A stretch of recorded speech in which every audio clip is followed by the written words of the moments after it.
Hello friends, কেমন আছে সকলে? দেখো আমার হাজবেন্ড আমার জন্য এটাকে কি বলো তোমরা? আমরা তো ভুট্টো বড়ে দেখি, ভুট্টোটাকে পোড়াচ্ছে। আমরা বলি ভুট্টা।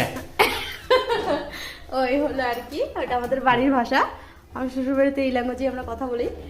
তো এই দেখো ভুট্টো পোড়াচ্ছে আমার জন্য। এটা কিন্তু ফ্রাই খেতেও খুব ভালো লাগে। এটাকে এইভাবে পুড়িয়ে গেলে আরো বেশি টেস্ট লাগে। তোমরা আশা করি সকলেই কিনে খাও। তো আমরা কিনলাম না, আমরা হয়েছে না? ভুট্টোটাকেই কিনে নিয়ে এসেছি। কি মনে হয় হয়েছে না?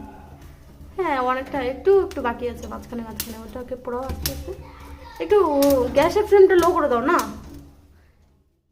তো এটা এখন এটার উপরে প্রথমে তেল আর লবণ মাখিয়ে নেওয়া হয়েছে, সর্ষের তেল।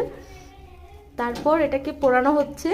তো তারপরে এই যে আমরা এই লেবু কেটে রেখেছি, এটা উপর দিয়ে একটু দেবো। দেন এটা খাওয়ার জন্য একদম পারফেক্টলি রেডি হয়ে যাবে।